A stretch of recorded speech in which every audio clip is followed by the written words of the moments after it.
Welcome to Rucks, Balls and Oval Balls. That's right, it's every rugby fan's favourite rugby podcast, hosted by every rugby fan's favourite rugby podcast hosts. Yeah, I'm going to stick with that. It's me, Dave, joined as ever by Rory, and Rory, as ever, will you say hello to the listener? Hello listeners. Hello David. How are you? Well, I should probably start off this podcast with an advance apology to the listener, because you may hear the odd sniffle, cough, my voice sounding a little bit off because I'm a little bit under the weather, and I appreciate you probably don't want to be listening to me sniff for an hour or so I'll try and keep it to a minimum. Other than that, I'm splendid. How are you, Rory? Oh, love. I'm all right. Bit of a tough game at the weekend for the Lions. Bit light on numbers, particularly backs. Our loose end very manfully stepped in at 12. But a tough game at home against Wanstead. But one of those, wasn't much we could do. We just had to make do with the players we had available. And we'll go again this week in the Cup. Well, is there any particular reason for numbers being down? Hopefully this isn't the start of a dramatic decline in playing numbers across the board, Rory. Numbers, like total numbers, we're pretty good. We're absolutely fine for numbers. What I don't have is any backs. Okay, you have enough props. I've got props for 5 or 6 teams. Yeah, I've got props. I've got hookers. I've got back rows. What I really could do with is some small, fast people who can catch the people I can't catch.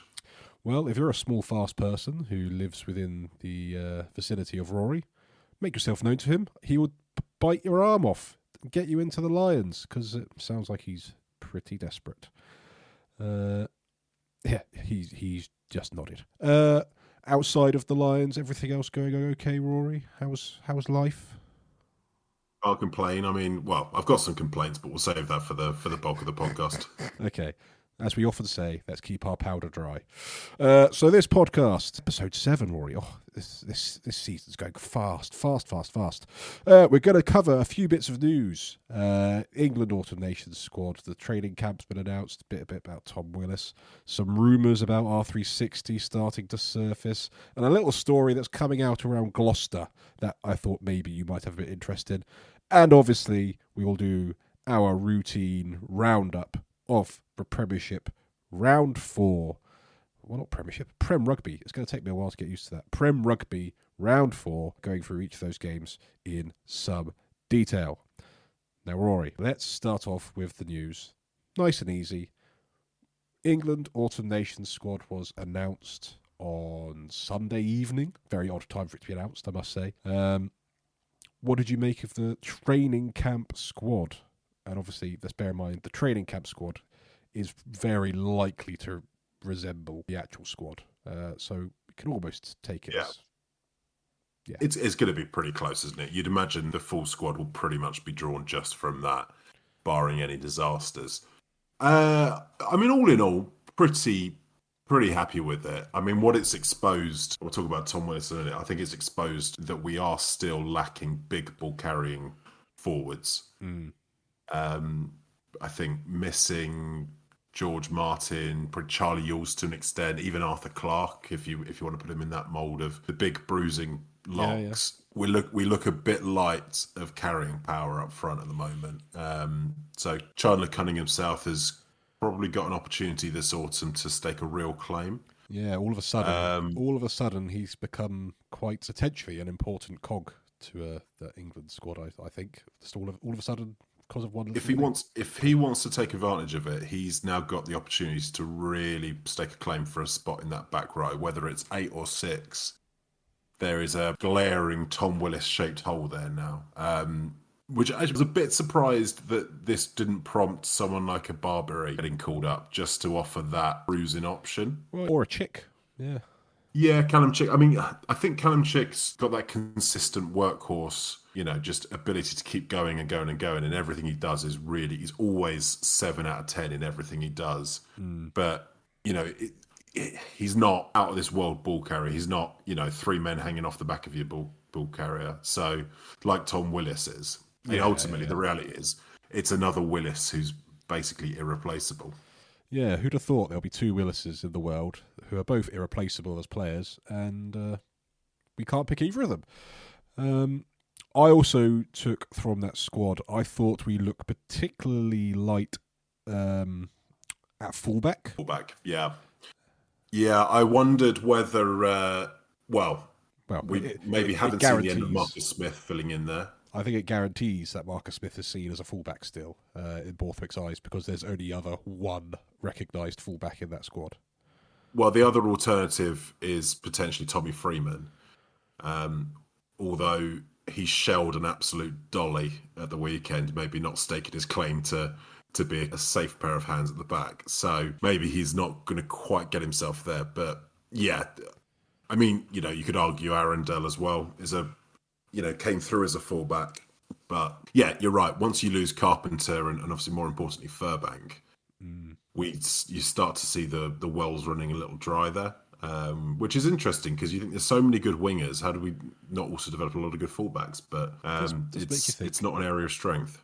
It does make you think. It does also make me worry that Furbank's, again, not in this squad, and this injury problem that's been following him is obviously going to be going on beyond November, because I imagine he would have been in the camp to some extent if he was potentially going to be able to play.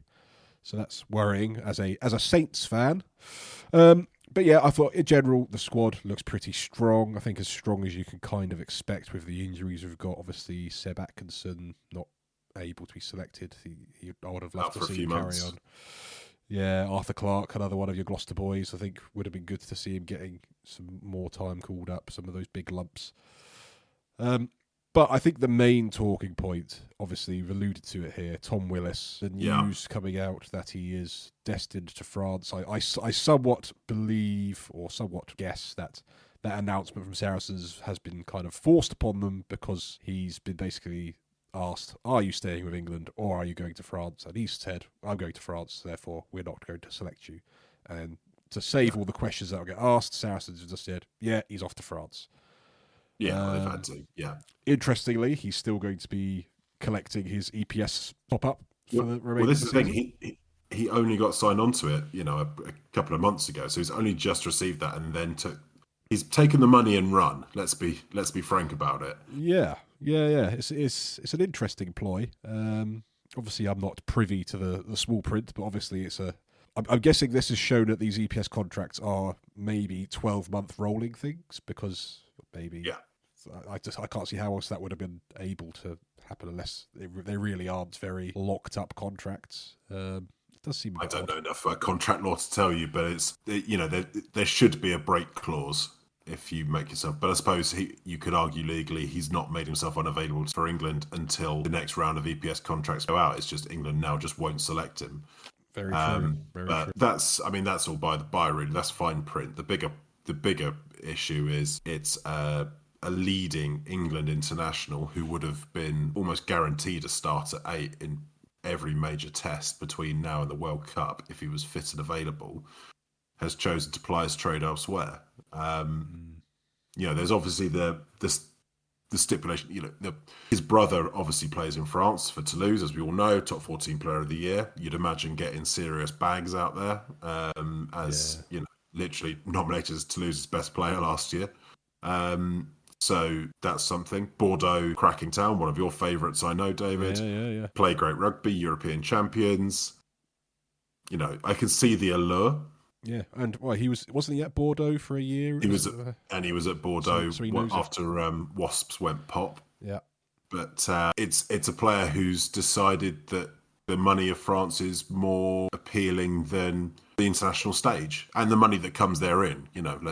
Let's not beat around the bush. He'd have been on a reasonable wedge at Saracens plus the EPS contract, but obviously Bordeaux have offered something that doesn't contain. I mean, that may just be living in Bordeaux. Who knows? But I won't speculate on totals. But maybe it is showing the disparity that is probably still growing between the French leagues and the English leagues, and maybe even the EPS contract top-ups not even be enough to compete. Certainly maybe for the very best of the best to it, and I genuinely believe Tom Willis is one of the very, very best in his position in the world when on form. So I can see why Bordeaux would probably be throwing money at him. Oh yeah, I can see why they'd throw money at him, but I don't begrudge him. It's a short career, but in what feels like quite a good. There's momentum with that England squad at the moment. It does feel a little bit exciting. I would be doing everything in my power if I were a professional rugby player. And don't get me wrong, there's lots of things I'd be doing very differently if I was a professional rugby player. But I would be doing everything in my power to be available for that next World Cup, because I think England are building with some momentum. Yeah, look, I think, as England fans, we would be accused of rose tints, but no bias. But I think England are building towards having a real shot at the next World Cup, amongst a lot of very good teams. The two-time reigning champions notwithstanding. But England are building something that feels like it could really reach a crescendo at the next World Cup. And Tom Willis has decided that that's not enough to dissuade him from going to France. And it's a concern for England in the league. And it's going to raise yet more questions about, let's be frank, what is effectively restriction of trade by telling players where they can and can't play. There are murky legalities around that. I think that the RFU in particular, but several unions around the world would rather not have explored. I would also say with R360, and we're going to talk a bit about some of the rumours around that, on top of that flying around, I would be shifting quite uncomfortably as a DO in the Prem and as Borthwick and as the upper echelons of the RFU, because Willis was a player whose stock could not have been higher after the summer, and that's not been enough to keep him. No, well, yeah, let's move on to R360. I think on that point, it does make you wonder, with, as you say, the murkying of the waters with R360, with the pressure of the French money, kind of the Japanese league money to a lesser extent. Maybe the RFU could be inclined to start thinking differently about their selection policy, because it does seem a bit of a limiting factor when money elsewhere is going to probably keep going up and up and up, making that decision harder and harder. But on R360, I think the latest, there's been a couple of things going on. Rumours are that Jamison Gibson Park is lined up to move over to R360. He would be a big name signing. I get it. He's kind of towards the latter part of his career, probably thinking this is his last chance for a big contract. I think the other thing at R360 is that seen Eddie Jones come out defending it, which tells me that he's definitely one of the coaches that's lined up probably to coach the Tokyo team. He is not averse to a payday, to be fair to him. There's a big part of me that is thoroughly sick of R360 already and wants it to go away. But it's not going, so that's just wishful thinking on my part. It's going to keep rumbling on until it reaches some level of conclusion. JGP going, well, it would worry Farrell. It will. I would be worried as Ireland fans, because I'm not sure what the stock is like in the cupboards behind Gibson Park in the scrum half department. Well, they're not as strong as James Gibson Park, because exactly. other than France, no one has got anyone of that caliber. No. France have 4 people of that caliber, but that's just them being greedy. Well, yeah, that's just their under 20s. Yeah, exactly. I'd be concerned. Ireland have got real concerns. You've seen there's some injury concerns about their team anyway. Hansen's out for the autumn. Aki and Henshaw, I think, are both doubts, and they've got massive concerns, I think, about the age profile of that squad in general. If they start seeing players slip away for big paydays with something like R360 before the World Cup, factor in the general age of that squad and how many others heads might get turned / just be on the downward slide in terms of their abilities. I think Andy Farrell's got a real headache on his hands, because for all his brilliance as a coach and for all Ireland have done in the last few years, what you can't really say is that they've evolved the age profile of that team. It's still very much the same core that it's been for a really long time. And you just, over the horizon, there's at some point those players have to start diminishing. That's just the laws of nature. Yeah, that's the cruel nature of time. It doesn't stop. And it's a problem, I think, that's been on the horizon for Ireland for some time. And I think you're quite right to say that they don't seem to have addressed that. Is there anything else on R360, Rory, that struck you? Just wanted to go away. Okay, let's stop giving it any airtime then. Gloucester news that I saw this week. Interesting one. Very keen to get your view on it. Apparently they're going to be asking the fans for money to help pay for the academy and some training facilities. Yeah. How do you feel about this, Rory, as a Gloucester fan, that your club is worried, shaking the bucket? Yeah, I'm wearing my Gloucester shirt today just to show some support. Yeah, concerned because the last club that did something like reached out to the fans for money was Wasps, and that went well. That went well. So it's specifically earmarked towards investing in the training facilities in the academies. So they're not saying we need the money just to keep the lights on or to be able to pay wages. But what it does suggest is there's nothing in the coffers that they can reinvest at the moment. They took on a new investor last year. It was a local lad who made a good amount of money, I think, in hedge funds in the city. And he invested a chunk last year. But he's obviously not seen a return on that investment. Well, he's not going to get a return on the investment. I mean, he was brought in primarily, really, to help with the strategic direction of the club. You know, I guess the jury's out on how that's going.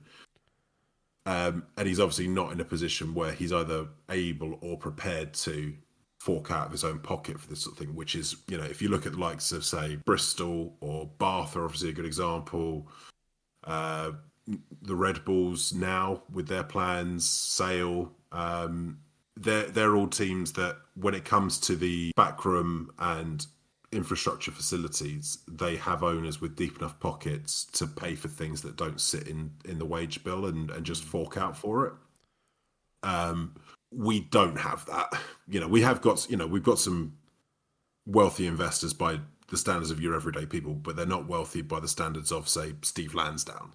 No, they're not. They're not Dyson, are they? No.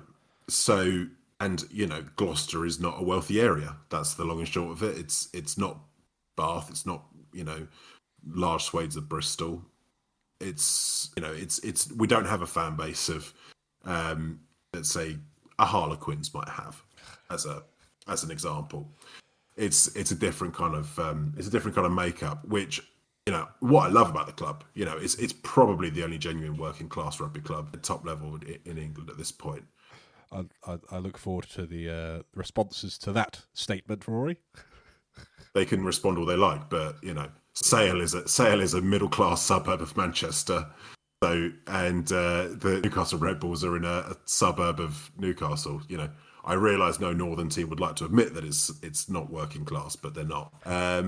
But you know, ultimately the club doesn't have deep pockets, and it's concerning that they don't have, because you know we lost money last year to the tune of about $500,000, which made us the club that lost the least amount of money in the league.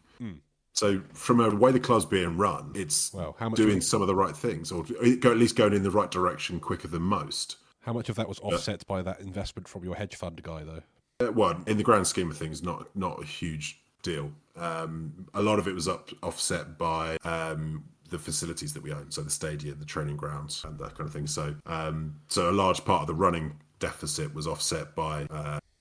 I'm going to sit here and pretend that I know the intricacies of tax law, but I don't. If it's the same as Northampton, a lot of their issues was around depreciation and kind of. That's a word that I remember being reported a lot. Yes, yeah, Northampton's in the same boat because it's one of the few clubs that owns its facilities, that runs its own stuff at its stadium and all that sort of stuff. So and maybe that's one of the reasons why Northampton and Gloucester and Leicester, because I think they're the three clubs in that position, are the ones that are kind of sustainable, we hope. This news doesn't help fit that narrative. No, it doesn't suggest that we are sustainable. Well, I mean, you know, you lose $500,000, you're not sustainable. That's the reality. Very true. Glass half full, Rory. Would you not love an opportunity to invest in your own club's academy, future of your club's rugby players? There is a very good chance that I will be raiding the back of the sofa to see if I can invest. The long and short of it is, it's just concerning news in general. Just about the general solvency of Gloucester, and you know, with this, you know, its location, its fan base, and you know, let's be frank, its ability to grow as a commercial entity, it is just limited.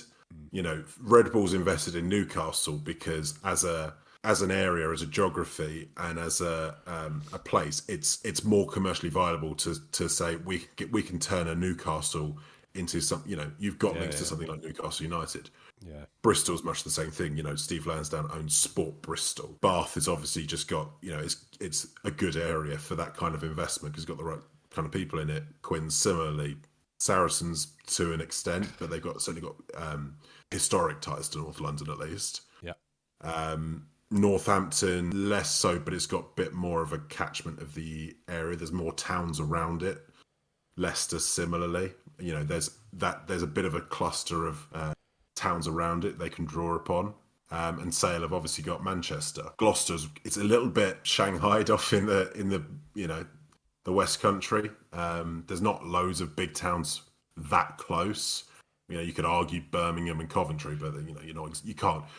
Well, they're not. People from there aren't going to travel to.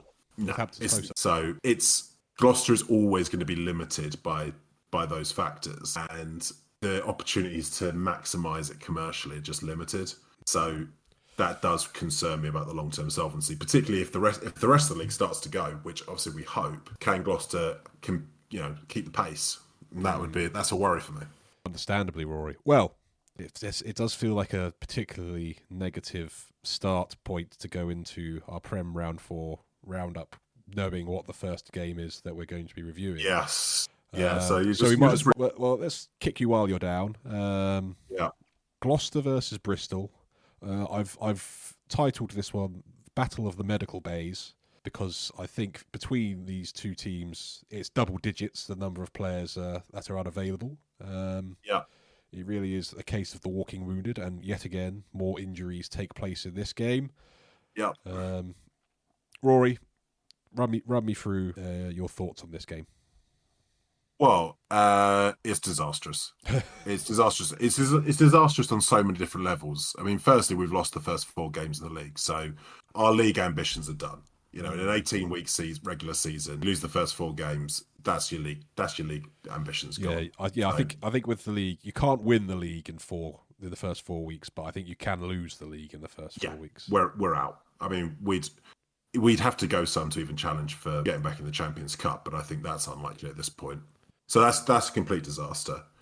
And then on top of that, so on top of all the players we already have missing, Thorley gets completely knocked out in the first 5 minutes. And was replaced by Yasir Edwards-Giroud, who I'm going to just say straight away, what a find. What an absolute gem. Bright spot for Gloucester. Bright spot for Gloucester, I'd say. Yeah. Ben Loader goes off at half-time, and we have to replace him with Mikey Austin, who's a scrum half. Looked pretty decent, though. Looked all right, but he's a scrum half we picked up from Hartbury over the summer to be our third-choice scrum half. Yeah. And he's now... having to come on at half-time on the wing against Ravouvou. Best one. I mean, God bless the lad for giving it his all, but, it's not a great surprise that a couple of tries came down that side of the pitch. Yeah. James Venter went off. Yeah. With a hamstring. And then Yasir Edwards-Giroud went off with an ankle at the end of the game. That's on top of, Thomas was missing with an HIA. Yeah. Seb Atkinson's out for several months with a knee. Ben Redshaw's not come in yet with a fractured ankle. Josh Hathaway's out with a long-term injury.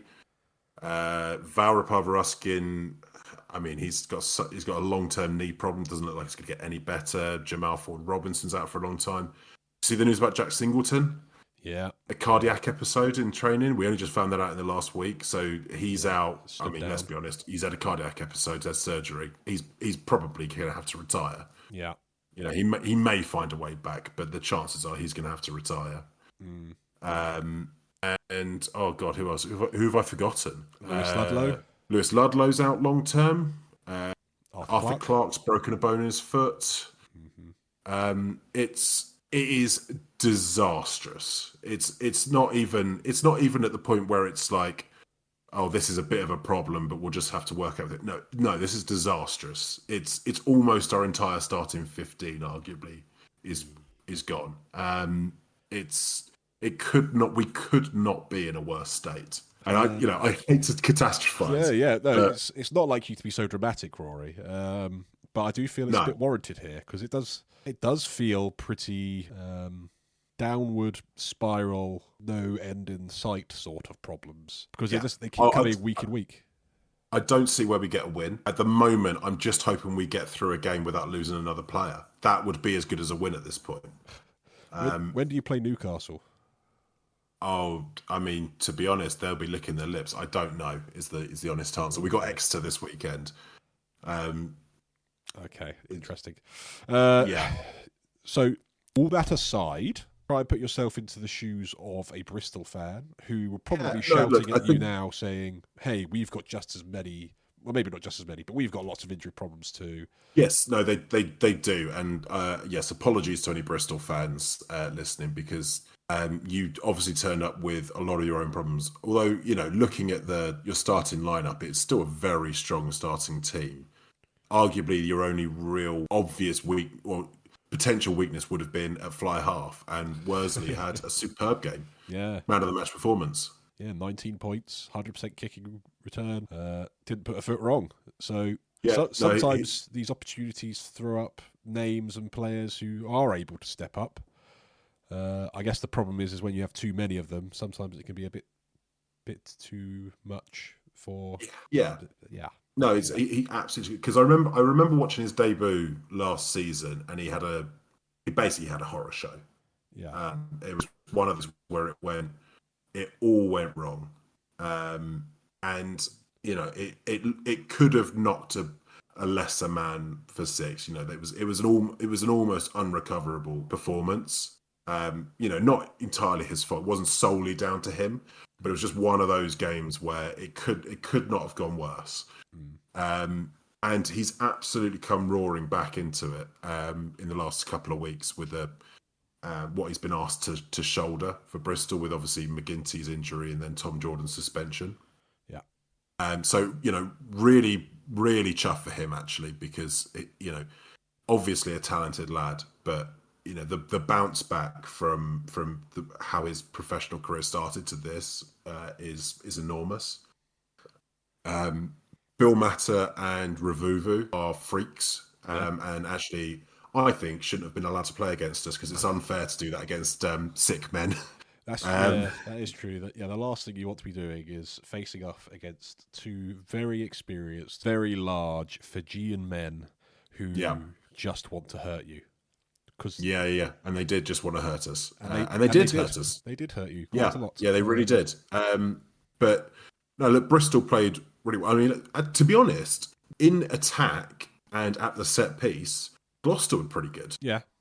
Our issue is we cannot defend.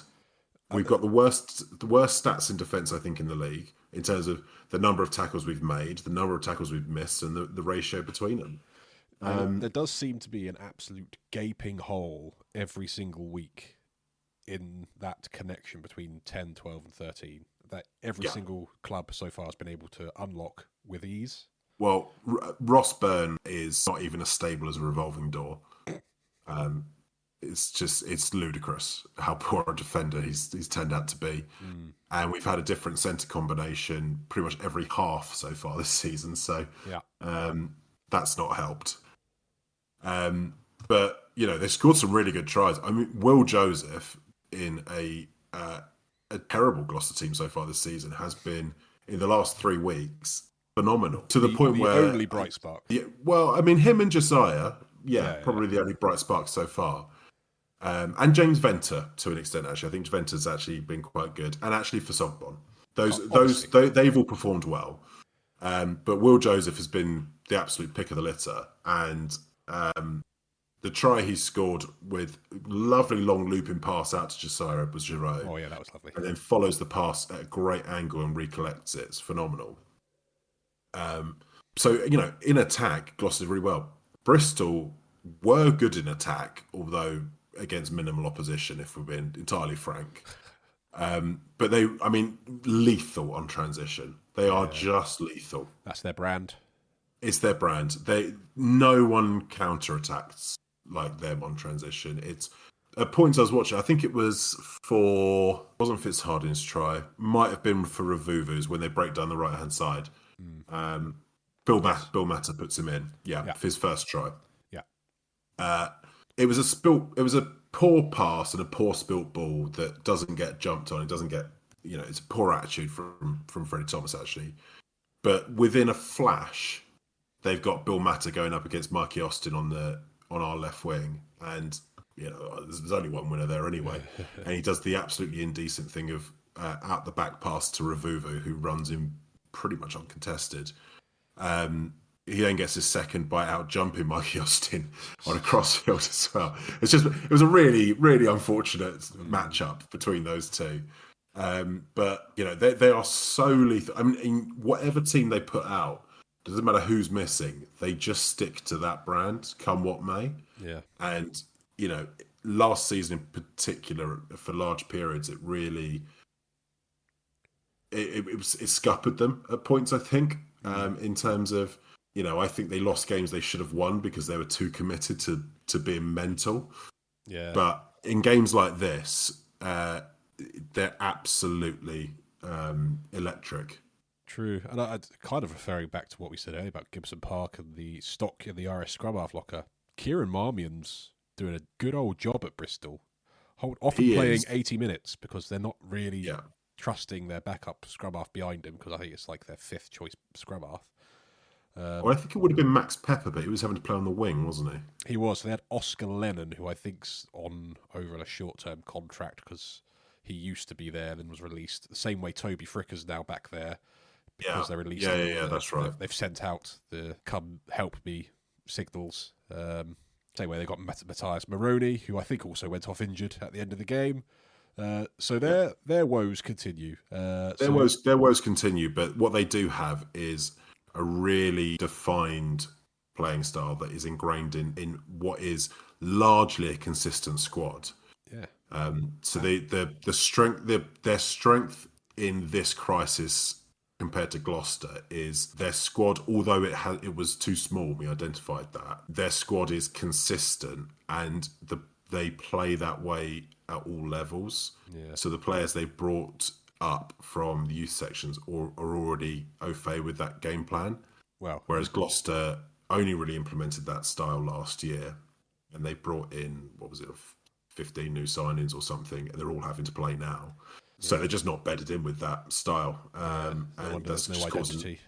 No identity now, completely lost. But Bristol have at least got a really strong thread of what they're trying to do. So I think that's what's helping them slightly weather this crisis as it continues. Yeah, and they keep finding ways to win. Finding ways to win. If you just keep winning games, it doesn't really matter what your injuries are, because the confidence will breed through the squad. Yeah.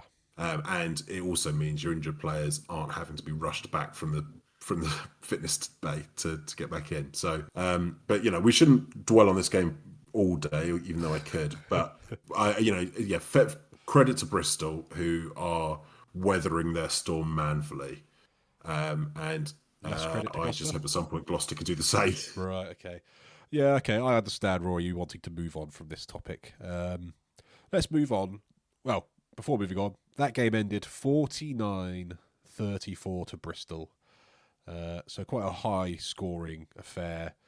So at least you got a bonus point out of it, Rory. So, that's something. That is something to hang our hat on. Thank you. So I'll give you something. A nice positive to end our Gloucester section on for you.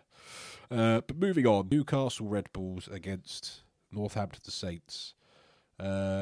Northampton's trip up to Kingston Park historically has never been one that's been overly flashy from a Northampton point of view. It's always been somewhere we've really struggled to piece things together, and I kind of feel that theme's continued. I'm not coming away from that game feeling like the top of the table team that we currently are, because there's definitely a few flaws still to be ironed out. Well, let me ask you a question, David. When Butter Chamberlain touched down for what would have been an equaling score, I think it was about an hour into the game, wasn't it? Yeah. How flappy was your bum at that point? The bum was considerably flappy because it felt like all momentum was with Newcastle, And I think you were really starting to see the benefit of them having a full packed out stadium because it was rocking, although albeit very annoyingly with the amount of music and DJ stuff going on constantly, which is pretty annoying. And that was just from me watching on the telly, let alone anyone actually in the stadium. But yeah, I was considerably bum flappy when that happened. I think it would not be too far to say that one stupid penalty from George McGuigan lifting Ed Prowse's leg a bit too high could potentially have cost Newcastle Red Bulls their first win, because I could envisage them going on and winning that game the way that second half was going. They were well on top at that point, weren't they? I think the introduction of Stefan Kutsia seemed to be making a difference, just having a bit of size in the back line. I mean, Maffey, they've got to be careful with Maffey because they're going to run him into the ground quick because he is being asked to shoulder a lot. Yeah. I think the theme for Saints for a lot of this season that I've watched them, they have maybe the worst discipline in the league. What makes you say that? Well, a number of things. I mean, Van der Mescht getting a second yellow card is. I mean, I've only seen that a few times.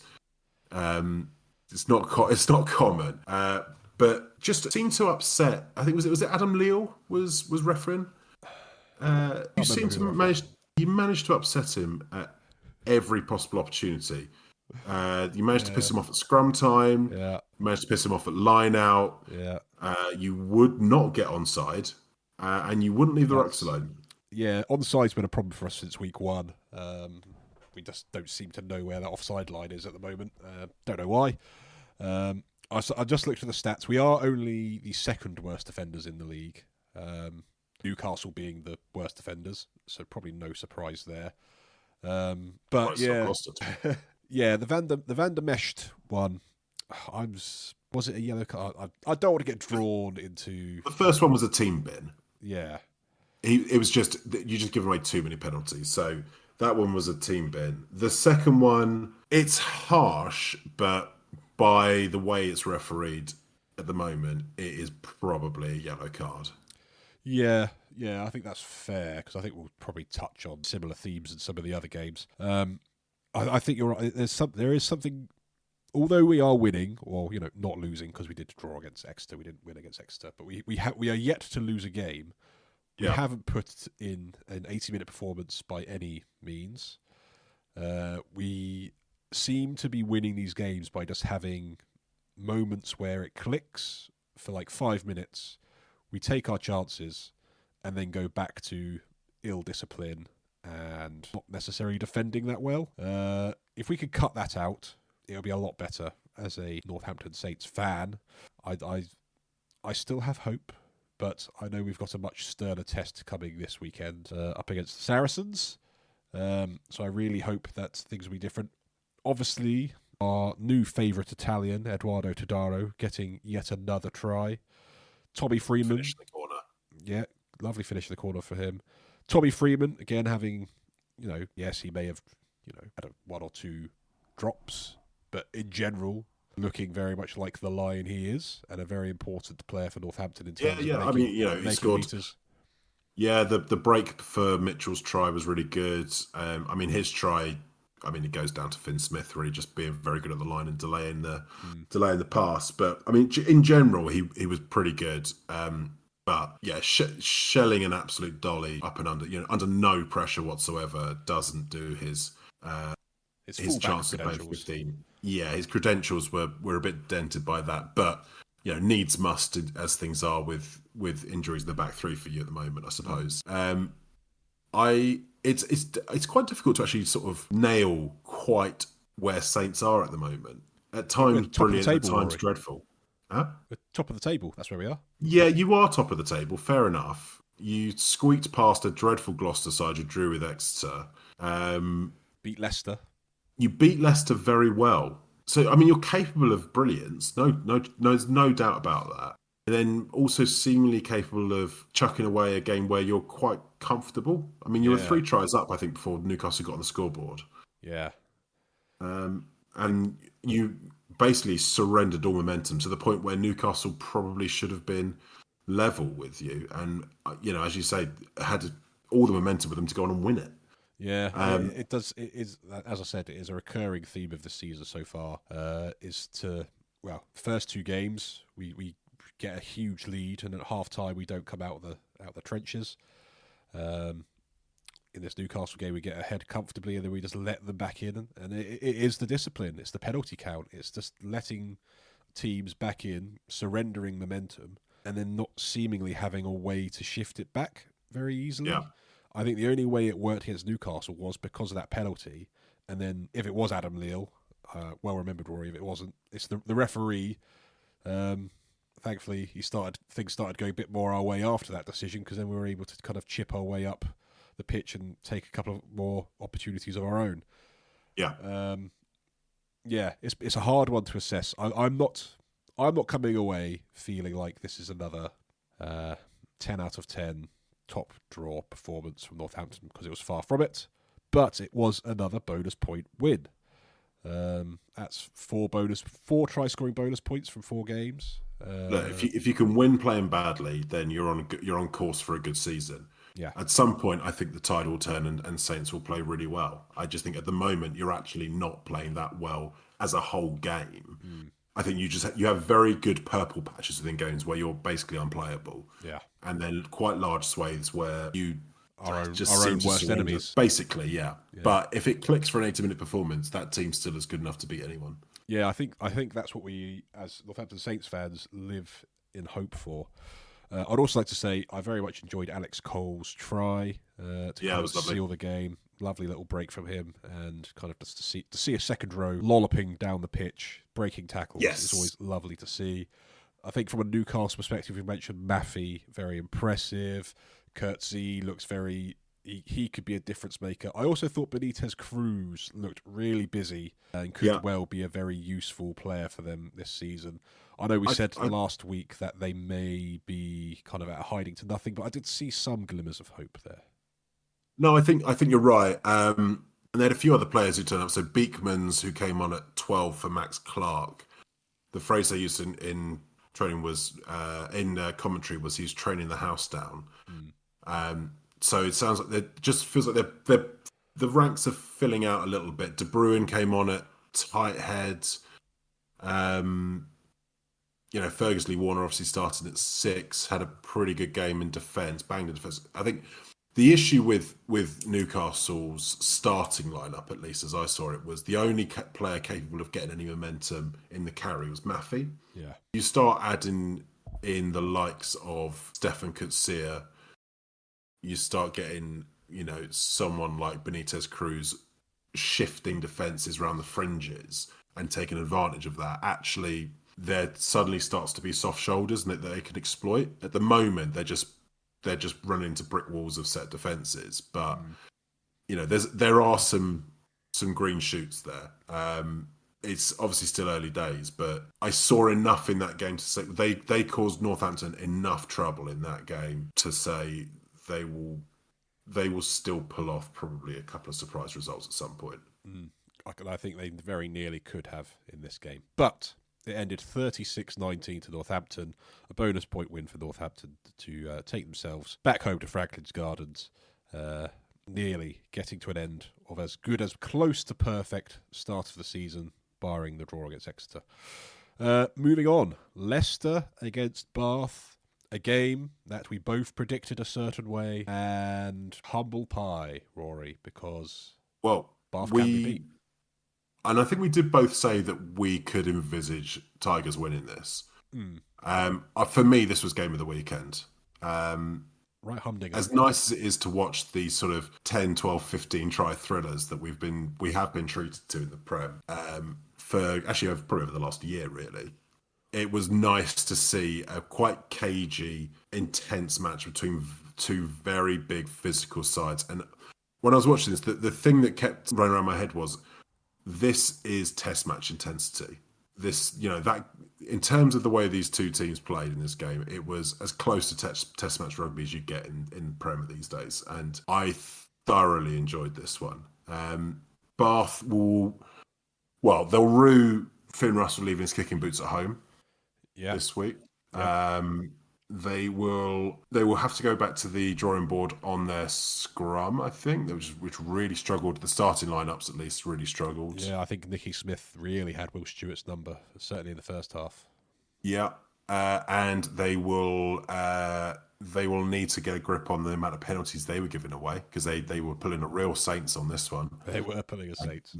They got very much on the wrong side of the referee. But I mean, Tigers I thought was superb. I don't know if it's a coincidence, but I wonder if James O'Connor has brought a real level of ambition to the way they're playing, because they came to play. Yeah.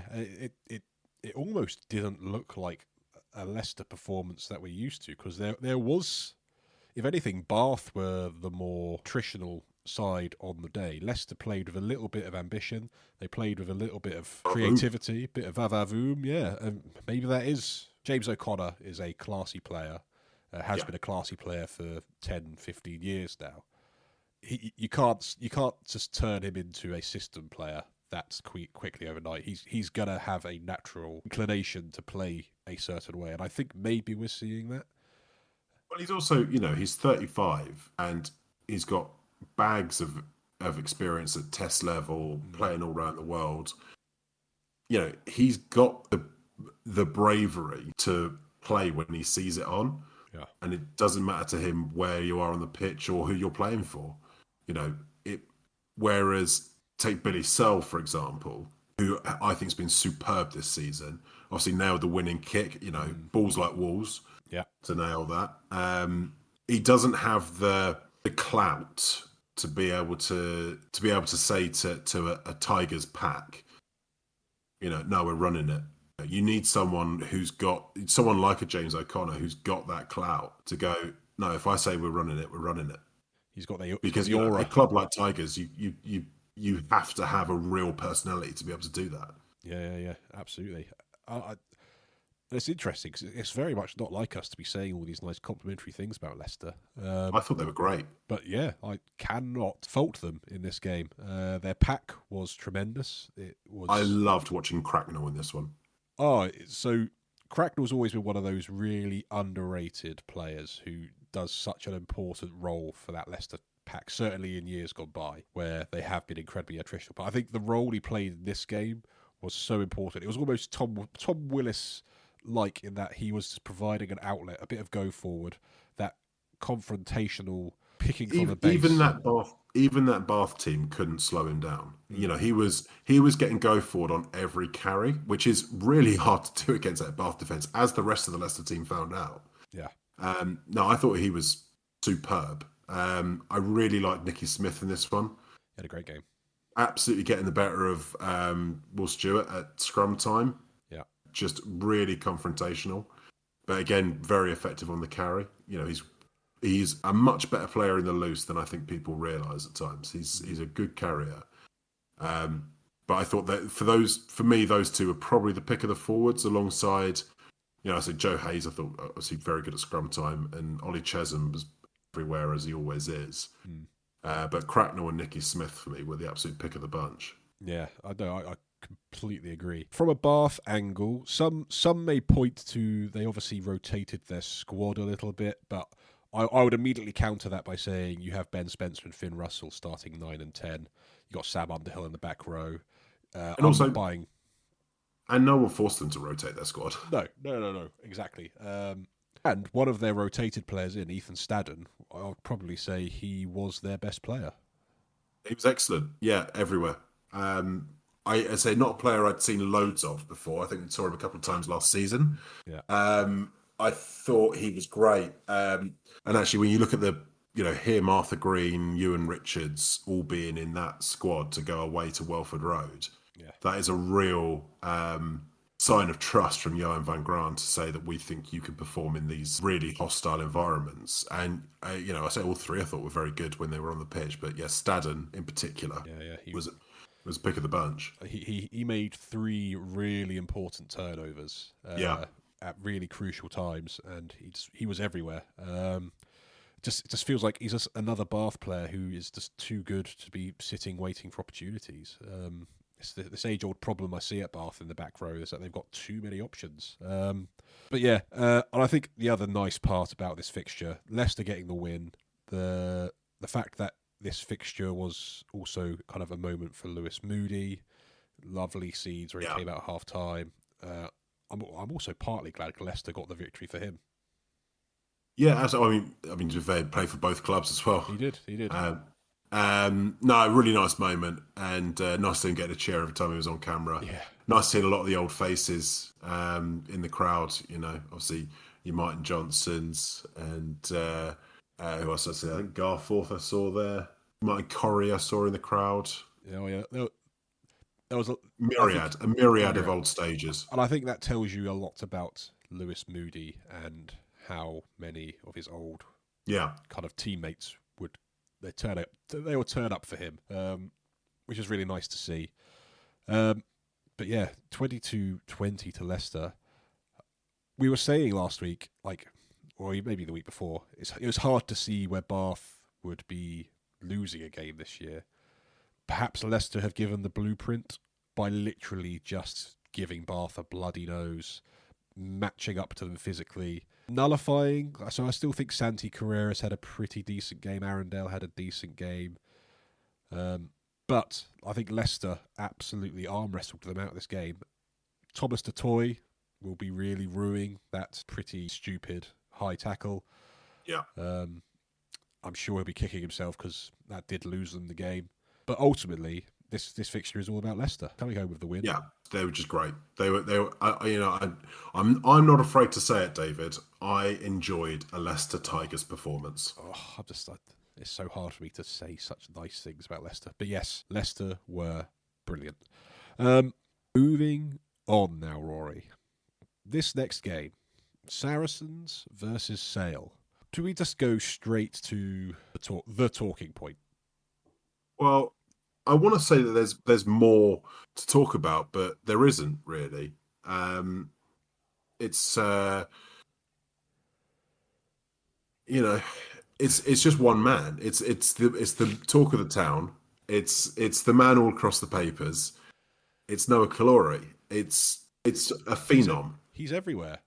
There was even an article about him on the Sky Sports News app, and there's very rarely ever any rugby union news from the Prem Rugby in Sky Sports News. So obviously it's something. So yeah, we probably should talk about Noah Caluori.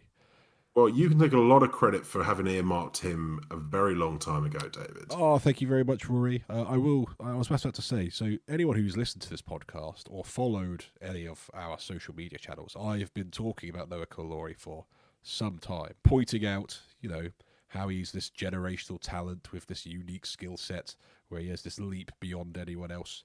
Hey, it's fine that everyone else is going to take credit for spotting that themselves now. Just saying, I was saying this over a year ago. He may have had one or two coaches been saying it for a little bit longer, to be fair. True. That does bring me to probably a point I want to make, is he is very clearly one of these players that Conor O'Shea spoke about last year when asked about Henry Pollock, where he said, through the pathway, there's 3 or 4 generational talents coming through. He was alluding to Pollock being the first one.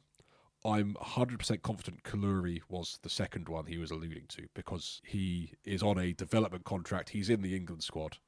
Yeah. They wouldn't be doing that if they didn't think he was that level. Question remains who the third and fourth are. Answers on a postcard, Leicester. Junior Kapoku? I wonder if it's age groups we've not seen yet. Okay, interesting.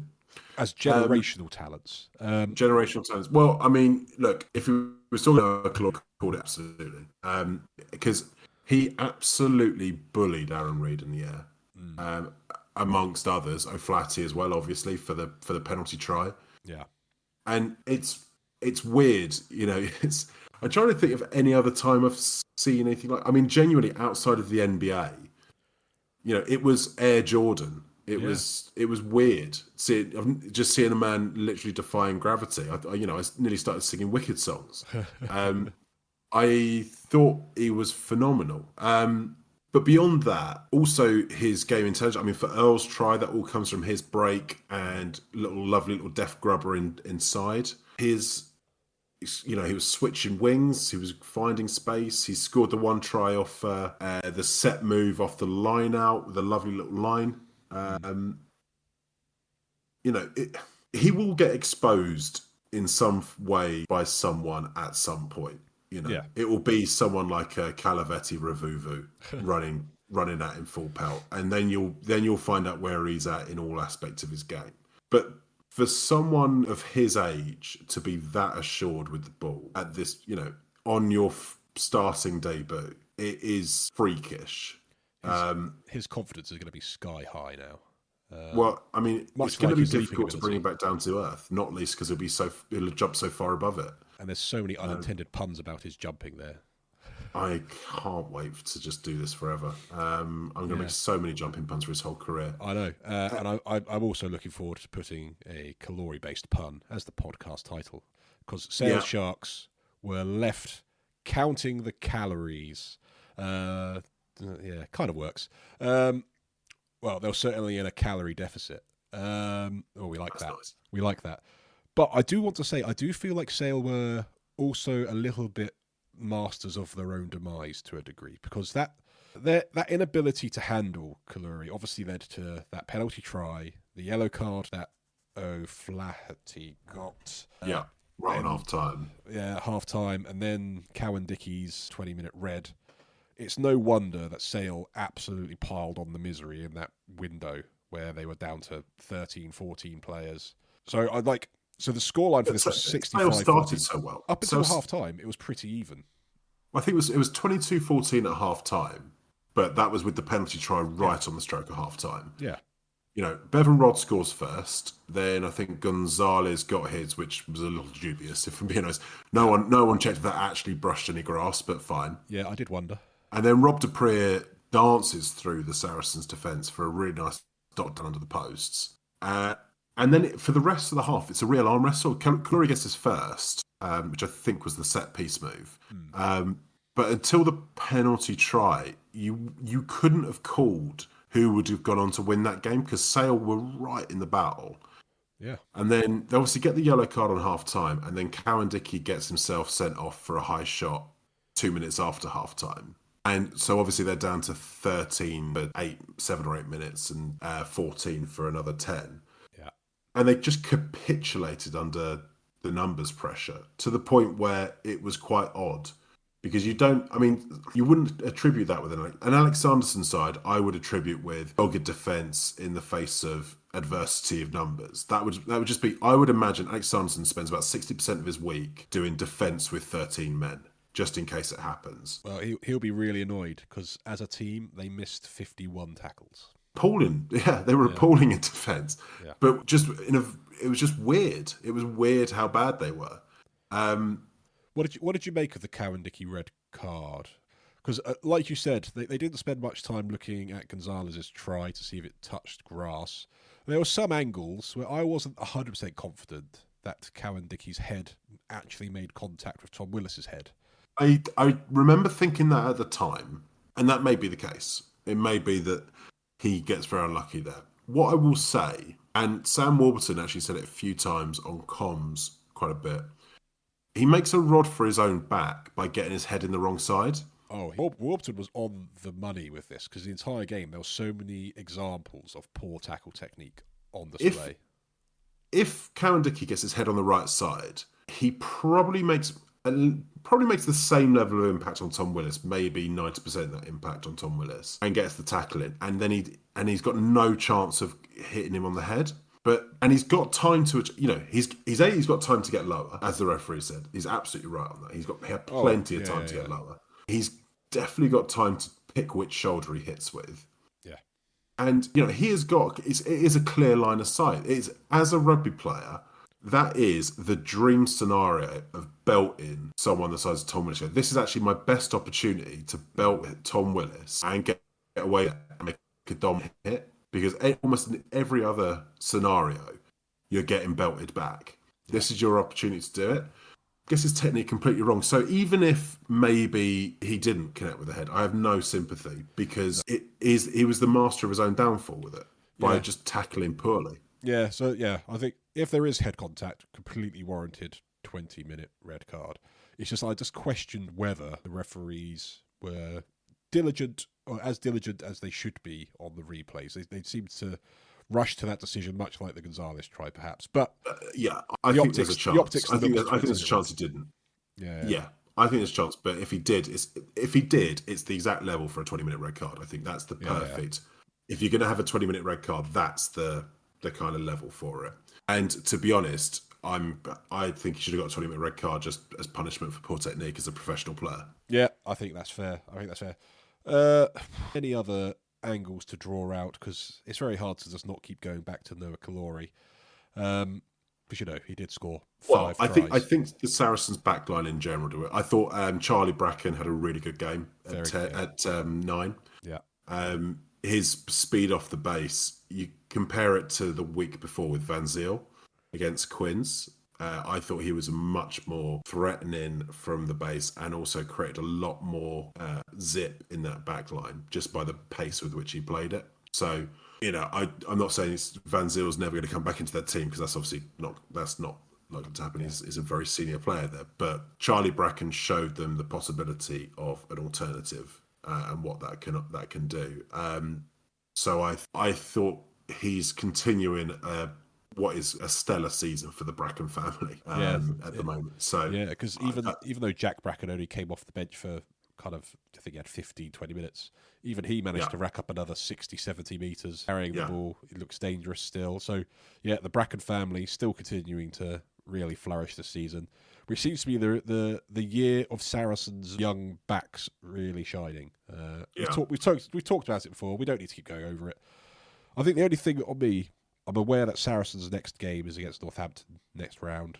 How do we think? I would be concerned if I was you, because on top of anything else, if Saints' discipline is as poor against Saracens as it has been up to this point in the season, you will get battered.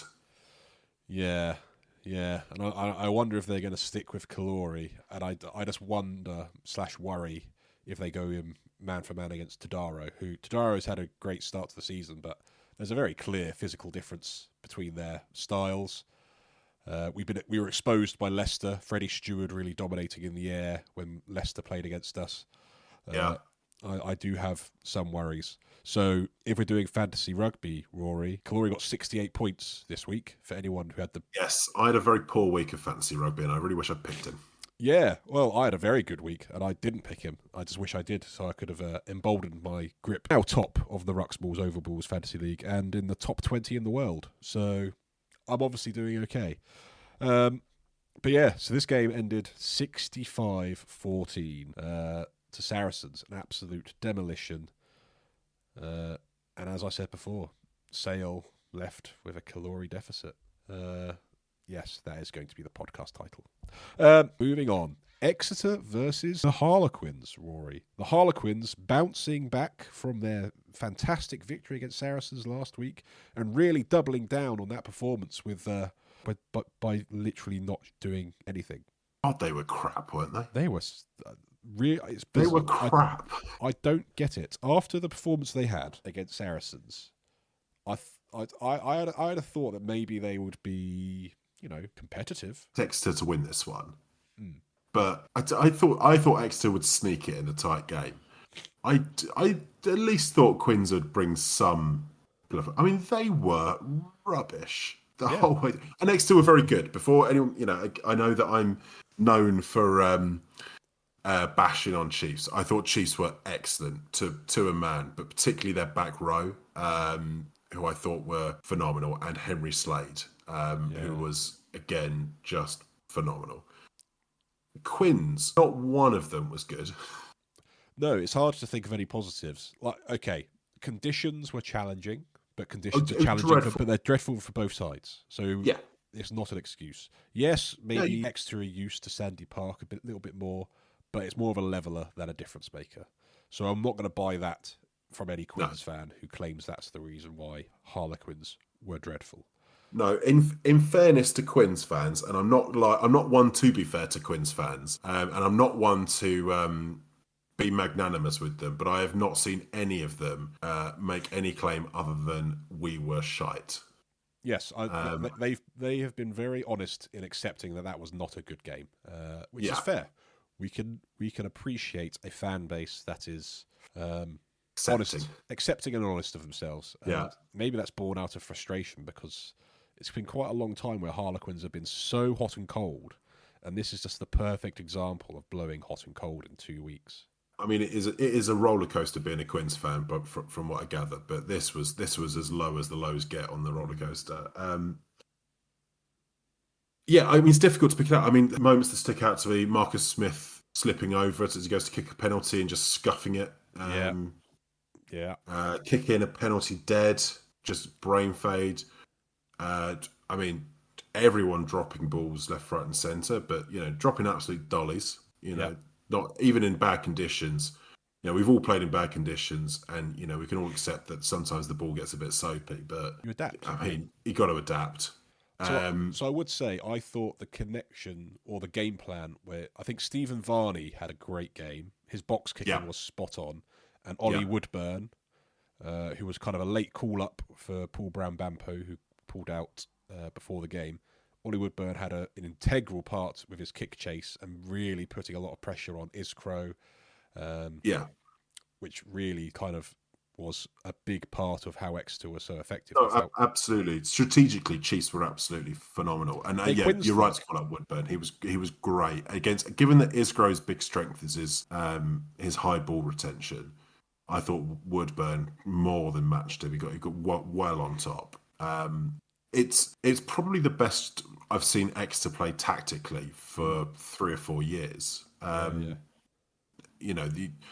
until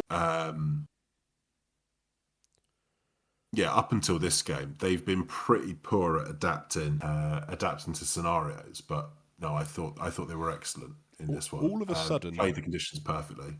All of a sudden, Exeter starting to look like a team to not necessarily write off. Like, you look at their backline now. Now they've got Len Ikitau in there. All players fit. Joe Hodge seems to be coming into form again. Faye Waboso's Faye Waboso. Henry Slade seems to be coming into some brilliant form. Harvey Skinner is looking like twice the player he was last season. Yeah, Harvey Skinner's had a massive, massive levelling up. I'm going to dampen that enthusiasm slightly. Of course. Because there's 2 things on that. Quins were so bad in this game. And I still think that pack will get dominated by the likes of Saracens, Sale, Bath, Northampton even. I think that pack is still very, very fallible. The back row I think is really good. Hooper, Roots and Fizzelau were all great. Roots, should we talk about Roots for a second? Let's talk about Roots for a second. Bangs indeed. So towards the end of last season, he just decided to just hit everyone like he hated them. Yeah, he's doing that again this season. And there was lots of people who've been commenting saying, well, "Why is he not in the England squad?" So Rory, why is he not in the England squad? Well, you could make a very good case for him being in there. I think that the honest answer, if you're being ruthless in your decisions about the England back row, which is so competitive, he is one-dimensional compared to a lot of those players. And if you're going to pick 1-7 who bangs, you're picking Underhill. Yeah. That's the reality. Ethan Roots, his carrying game is fine.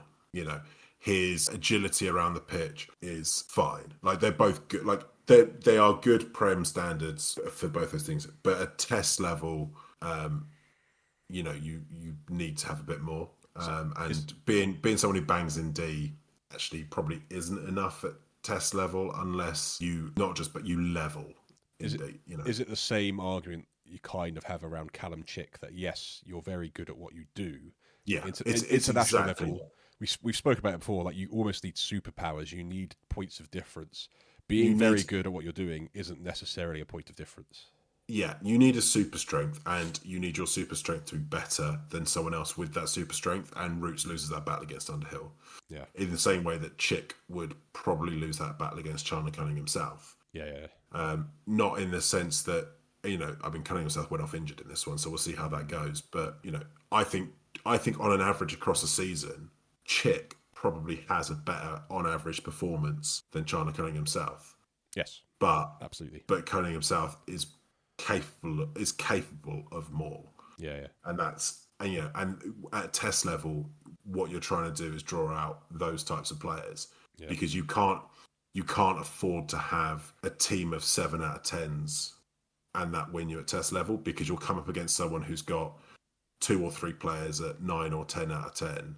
Yeah. And that's leveling up. And unfortunately for Roots, he just fits in that camp of 7 out of 10. Yeah. No, quite right. Yeah. There's not a lot more we could say around this game other than the Harlequins are awful, Exeter are excellent. So yeah, this ended Exeter 38, Harlequins 0. And that will not sit pretty with Harlequins fans. So slightly new section for us, Rory. We're going to be doing our teams of the week. So we've both drawn up our own teams of the week for round 4. We'll be posting them, sending them out there on the various social medias to let us know what you think. But obviously, we want to let you know as the listener what we thought of our teams of the week. So, Rory, let's run through our front rows. Okay. Should we go position by position, one at a time? Position by position, one at a time. Loose head, I had Nicky Smith. Loose head, I had Nicky Smith. And then I looked at the stats, which is often my downfall. And I looked at the stats for Ethan Berger for Exeter Chiefs. His numbers were insane for a loose head prop who was basically on his debut. Completely under the radar. 16 carries, 40 metres made, 100% tackle success rate, was solid in the scrum. So I had to go for him. As much as I think Nicky Smith was amazing. I think that's good. I think, to be fair, those are stats worth mentioning. It probably does mean that you're right on that basis, but my basis is Nicky Smith took out the starting Lions tight head. Oh, believe me, I know full well that if I put a post out saying that Nicky Smith wasn't the loose head of the week, I'm getting pelters, and I'm fine with that. Yeah. I'm a stats man. Hooker. Tough one, Hooker. I'm dancing between 2. I'm going either Dan Frost or Joseph Dweber. Interesting. And I think I'm going for Dweber because Frost came off quite early. I think that's fine. I think that's a good pick. I went Jamie George just because I thought he had a really great all-round game for Saracens. There wasn't too many. Yeah, very Jamie George performance. Very Jamie George performance. There wasn't many hookers that really put their hands up to stand out, and I just thought Jamie George did everything asked of him. Solid at the set piece. Great around the park. Easy pick. Tight head, Rory. I feel bad because I probably should pick Joe Hayes, but sentimentally I'm picking Falabi for Sogbon because he absolutely dominated Jake Walmore at scrum time. He had a number of very good carries, he made some big tackles, and in a difficult week I thought he continued some very good early season form. Yeah, I can see why you've done that, and probably in an effort to make sure there's a Gloucester player in this team, which I fully respect, Rory. I went Joe Hayes. I just thought It's fair. It's fair. I accept I probably should have. That's fine. We've got a completely different front rows, Rory. How bizarre. It's unusual for us. I have a feeling we might be the same in the second row, though, unless you've been watching different games to me. Okay. Who are both your second rows? I've got Alex Coles and Zamboni. Okay, I've got Alex Coles, and I know you picked Zamboni because you just wanted to say Zamboni. I've gone Maro Itoje. Do you know what? I originally had Itoje, but the reason I picked Zamboni is he made a couple of turnovers at the weekend that was so impressive for a big lock to make. I just thought, do you know what? For a 20-year-old in his debut in the Prem to do that, I'm like, do you know what? I just like this guy. And Maro Itoje is always brilliant. Yeah. I just sort of, I just accept that it's taken as read. Yeah. I just thought, you know what? I think I want to put Zamboni in this one. Zambonin, to give him his actual name, is proving to be a real turnover threat. He's been a great pickup for Exeter. So I'm fine with you picking him, but Itoje was just classic Itoje. Yeah, look, Itoje was brilliant. So I accept that. I accept that he's a worthy inclusion. Yeah. Back row. Let's go with your 6. I wanted to cheat Okay. here a little bit and not pick people in the actual shirts they were wearing, but I'm not going to do that because I feel like I should play the game with a straight bat. Because originally what I wanted to do was put Ethan Roots and Fizzalau as my 2 flankers, but Fizzalau played 8 and Roots played 7. Right, yeah. So fair's fair. You got to play the game with a straight bat, I reckon. At 6, I'm going to go with Ethan Staddon. Agreed.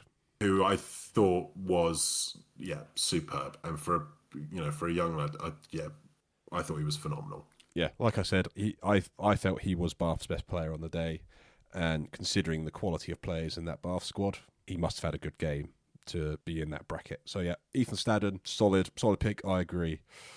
7, I've also gone Ethan Roots. Ethan Roots, yeah. He was huge. I nearly went Ben Earl, but I just thought Ben Earl, like, they were just running riot in that second half, so it was easy to look good. Ethan Roots was just pure hate. Number 8, I'm guessing you've gone Fizzalau then? No, because there were 2 men at 8 who could not be ignored.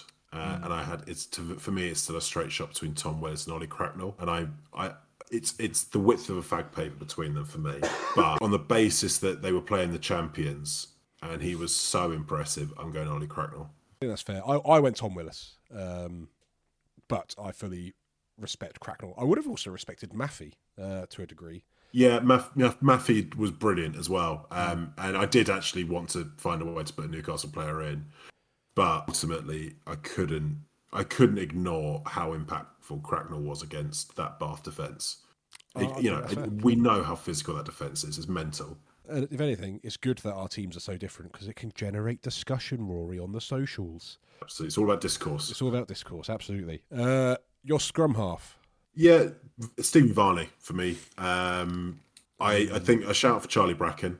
We mentioned him earlier. I thought he was great, but it's Varney for me. Yeah, I'm in agreement. I think he was instrumental in how good Exeter were. And there's been a real find for them. He's probably really staked his claim for that 9 shirt, probably to the annoyance of Charlie Chapman, who probably moved there hoping to be competing for that. And Varney's definitely put his hands up to say he's the number 1 9. So yeah, I'm in complete agreement. Varney is definitely my 9 as well. 10? I went Worsley. I nearly went Worsley. I went O'Connor. Okay, yeah. I think that's fair. I thought he was really, really impressive, and I thought it was very nice to see someone drawing some real life out of what is on paper a really exciting Tigers backline. And I think I did toy with O'Connor, but I couldn't ignore what Worsley did in that game. Worsley is based on the Bristol performance is perfectly fine. Your centres. I went Owen Farrell and Henry Slade. Yeah, so I like those picks, and perhaps if I'd spent more time thinking about this team, I might have landed on the same place. But however, I've landed on Bernhard Yancey van Rensburg and Josiah Edwards-Giroux. Well, he mostly played on the wing. I thought he came on the 13. No, he came on for Ollie Thorley. Will Joseph played 13. Will Joseph would have been a fair pick. See, this is what I mean, where I didn't spend enough time planning this team. So what we're going to do is we're going to edit that. So I've gone Bernhard Yancey van Rensburg and Henry Slade. Excellent picks. Well done, you. Thank you very much. No editing involved there at all. But yeah, I think Van Rensburg had a great game for Bristol, was a huge part for kind of really unravelling that Gloucester defence, although probably not the hardest thing to do. No. I did think about Farrell because I do think him in that 12 shirt's really clicking and maybe a big part of why Saracens are really purring at the moment. And Henry Slade had his best game in an Exeter shirt for some time, I thought. So yeah, all round, solid picks. Your 2 wingers, I reckon I might know one of them. Yeah, so on the left wing in the 11 shirt, with a shout out to Ollie Hassel-Collins and Josiah Edwards-Giroux, I settled on Calavetti Ravouvou. Yep. And on the right wing, with shout outs to Adam Radwan and Todaro, both of whom I thought were great, I settled on, it could only have been Noah Caluori. Yeah, so I've got Caluori as well. I've gone Arundel. Again, probably, I'm not 100% sold on Arundel. So he got 2 assists, so he had some really good moments. He did actually have a very good game. He set up Cam Redpath's try really nicely. Matched up well against Radwan, I thought. I thought matched up well, but I do think Radwan came out on top. I think, it was tight, but I actually think Radwan came out on top on that bout, even though the stats in terms of assists would suggest Arundel did. I thought Radwan, certainly with the ball, was excellent. Although, admittedly, he was at fault for the first try. Well, can't all be perfect, Rory. No, Absolutely. Just me. And your fullback? Stewart. I thought he was brilliant. Yeah, again. So I've gone Tommy Freeman, but that might be my desire to get at least one Saints player in this team. One eye. He had a great game. No, he did have a good game, but he shelled a couple that he shouldn't have, which is brilliant. And to be honest, for me, this all comes down to the context of who they were against. And Freddie Stewart was brilliant against a Bath team that kicks so well. That had Ben Russell and Santi Carreras and Ben Spencer all throwing kicks at him, and he fielded it really well. So, if you were looking at running stats, yeah, Tommy Freeman is probably the pick of the bunch this weekend. But in terms of marshalling the backfield, I thought Freddie Stewart was 10 out of 10. Well, stats are everything to me, Rory. So selective stats that get Saints players in. I needed to, actually, I do have Alex Coles, so I didn't have to do that. But I'm just really happy to see Tommy Freeman playing. So yeah, what we'll do is we'll put those out. We'll give people a chance to scrutinise them heavily, tell us how wrong we are, and we will obviously get drawn in by your bait, and we'll argue with you in the comments section. And we look forward to it. So I'll see you below the line. See you below the line, everyone. Now, Rory, let's move on to our predictions for round 5. The Friday night game, I have a feeling I know where you're going with this one. Northampton Saints versus Saracens. Where do you see this one landing? If Saints tightened up their discipline, they're more than capable of winning this. But based on what I've seen so far this season, I'm loath to think they will. And Saracens come heavy. That pack, I think, can probably get momentum. And given that Van der Mescht is a good chance he'll be suspended this week, gut feel Saracens will squeak this one by under 5. So I'm going to back Saints, and it's not just because I'm a one-eyed Saints fan. We are... It's not only because of that. It's not only because of that. I think of all sides, I think we are the bogey team for Saracens. We're the ones that they've got the worst win rate against. It wasn't that long ago that we absolutely had a great performance against them at the end of last season at Franklin's Gardens. Yeah, we've got good form against Saracens. I think Northampton at home at Franklin's Gardens is a tough place to go for any team. I think it's a coin flip. I think it's a coin flip, and absolutely could see Saints winning this. But just based on where you see the strengths and weaknesses of this team, the fact that Saints' big weakness is their discipline, and the fact that Sarries have Owen Farrell, he loves a team that gives him opportunities to pin you back, and that's ultimately where I think this. But hey, maybe we'll benefit by not having Van der Mescht available. But that's true. That's true. Maybe you'll have someone who's a little bit more solid. Yeah. Okay. Yeah. So yeah, I agree. It's going to be close. It is going to be close, and it's probably not going to be a high-scoring affair. I think this will be a close one. Exeter versus Gloucester at Sandy Park, Rory. Yeah. Unfortunately, I can't back Gloucester to win this at the moment. I mean, to be honest, I can't back us to get 23 players there. So I'm going to say Exeter win this by 10. Yeah, I can't disagree with you. The way things are going at the moment, Exeter are very much on an upward trajectory, Gloucester very much on a downward trajectory, and with no end in sight. So yeah, I'm in agreement. Harlequins versus the Red Bulls. Had this been at Kingston Park, I think I'd have backed Newcastle. Yeah. But the fact it's at the Stoop, I think Quins probably do win this, and I suspect they could end up winning this quite well. Yeah, I think we'll see a reaction. I think we'll see Quins by 15. Yeah, I agree. I think we'll see a reaction from Quins. They will not be happy with that performance against Exeter. They will be getting absolutely run ragged this week and sent out to make a point. So I reckon 15 minimum, if not higher. Bath versus Bristol. The now beatable Bath against the Bristol team that seems to find wins even though they haven't got enough players. Yeah. Well, it's Derby Day. Mm-hmm. So weird things can happen on a derby day. Yeah. Bristol, as you know, we've heaped praise on them. And Bath were, by their own standards, poor this week. But gut feel is they bounce back and they win this one by 10. Yeah, I think Bath win this one comfortably. Sam Worsley, great game. But I think it's Finn Russell. Up against Finn Russell, Ben Spencer. I think that's going to be a real tough ask for him to manage against, especially with the players outside him being kind of... There's going to be a lack of connection there, I think. So I suspect we'll see a Jomo and Lawrence back in the centres for Bath as well. So, yeah, I think we'll see a comfortable Bath win. And then Leicester versus Sale. Game of the weekend, probably, I think, for this one. Look, Sale will obviously want to bounce back. Alex Sanderson will be getting into them all week. There will have to be a reaction. But something tells me that Tigers side has got enough about them to back it up. And even if Sale comes snarling, I think Tigers still win this one by between 5 and 10. Yeah, I'm in agreement. I think Leicester feels like they're on to something good at the moment. Sale, yes, I'd expect to see a reaction, but Welford Road's a tough place to go. It's almost unlucky that Sale have got two tricky fixtures on the bounce, having to go to the Stonex and then to Welford Road back to back. But yeah, I can only see a Leicester win here.